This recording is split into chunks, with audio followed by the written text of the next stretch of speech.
બધાના હાથ ઊંચા હોવા જોઈએ. ચલો માથે. દિવ્યાંગ માથે બધા. માથું કોને કહેવાય? પછી ખભે. ભગવાન. પછી સામે. કઈ ઊંચે? કઈ કાને? કઈ નાકે? કઈ આંખે? પછી દાંતે. દાંત ક્યાં તમારા? चलो जोरदार ताली. चलो बाळको. बस बस बस. चलो આપણે સરસ મજાની એક વાર્તા કહીશું. વાર્તાનું નામ ચાલો મિત્રોને મળવા. કોને મળવા? મિત્રો એટલે કોણ થાય? ભાઈબંધ થાય. કોણ થાય? ભાઈબંધ.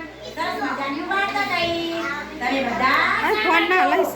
એક ખિસકોલી બેન હતા. કોણ હતું? હું તો ફોન ના લઈશ. એવો દિવસ ગીતો ગાતા હતા. શું ગાતા હતા? ગીતો ગાતા હતા અને અહીં તઈ ફર્યા કરતા હતા. કિશોરી બેન અહીં તઈ ફર્યા કરતા હતા. પછી શું થયું? એક દિવસ તે પોતાના મિત્રોને મળવા ઉભર્યા. કેમ? બેટા પોતાના પોતપોતાની જગ્યા પર બેસાડ્યું. પોતાના મિત્રને મળવા ઉભર્યા.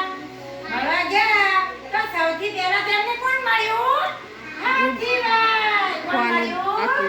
હાથીભાઈ મળ્યા. પછી હાથીભાઈને શું કીધું? હાથીભાઈ તમારા કાન તો સુપડા જેવા છે. કેવા છે કાન? સુપડા જેવા. જો હાથીભાઈ રહ્યા. તમારા કાન સુપડા જેવા છે. તમારા થાંભલા જેવા પગ છે. કેવા?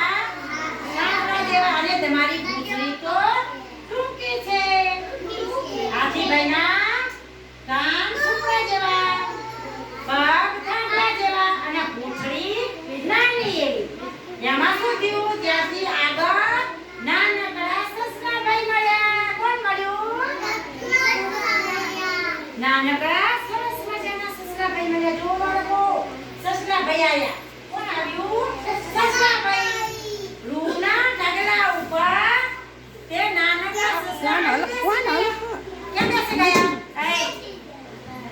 નાનકડા રૂના ઢગલા ઉપર સસલાભાઈ બેસી ગયા.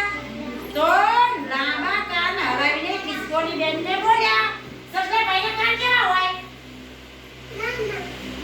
લાંબા લાંબા હોય. આવડા મોટા. પછી લાંબા કાન હલાવીને ખિસકોલી બેન બોલ્યા. તેમને ઘણી બધી વાતો કરી. કોની સાથે વાતો કરી બાળકો? પછી શું થઈ બાળકો? સાંભળજો. થોડી આગળ ગયા તો રીસભાઈ મળ્યા. કોણ મળ્યું? રીસભાઈ મળ્યા. ગોળ મટોળ રીસભાઈ.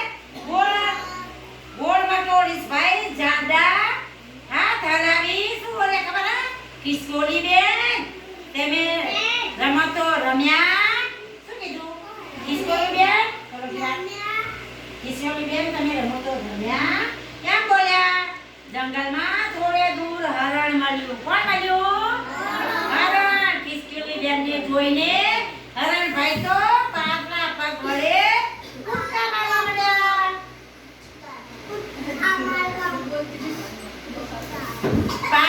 પાતળા પગથી હરણભાઈ કૂદકા મારવા લાગ્યા. અને તેમની સાથે સાબર હતા. જો સાબરના શીંગડા કેવા હા? સરસ શીંગડા. બરાબર.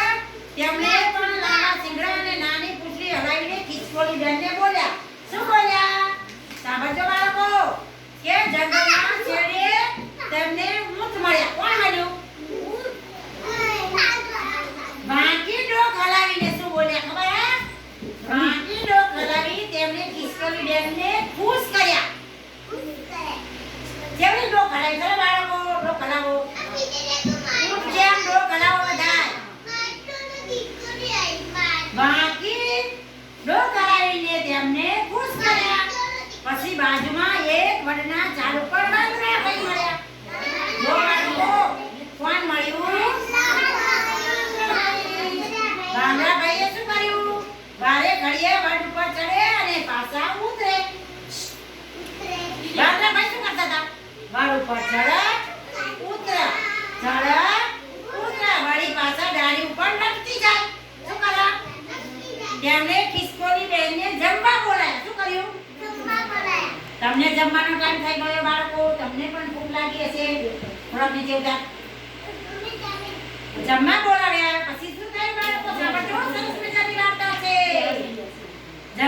જમવામાં ઘણા બધા ફળ હતા. જમવા માટે શું હતું? પ્રાણીઓ માટે શું હતું? ફળ. ખિસકોલી બેન તો થોડા ફળ અને ધરાઈ ગયા. શું થયું? મિત્રો મળીને ખિસકોલી બેનને ઘરે પાછા ગયા. બધા મિત્રો જોઈ લો બાળકો. ખિસકોલી બેનના ઘરે ગયા. આટલા બધા મિત્રો મળીને ખિસકોલી બેનને ખુશ થઈ મિત્રો તેમને આવજો આવજો કહ્યું.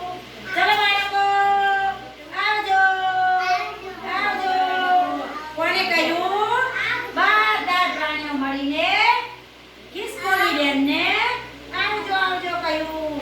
બાળકો કેવી વાર્તા હતી? તમને કેવી મજા આવી ગઈ? પછી શું થયું ખબર હે? ખિસકોલી બેન રાત્રે સપનું આવ્યું. શું આવ્યું? કેવું સપનું આવ્યું ખબર બાળકો? સપનામાં બધા મિત્રો રમવા આવ્યા. શું આવ્યું? જે બધા મિત્રો મળ્યા હતા ને તેમને સપનામાં દેખાણું કે તે બધા મને મળવા આવે છે. ખિસકોલી બેન તો તેમની પાસે ખૂબ રમ્યા. શું થયું?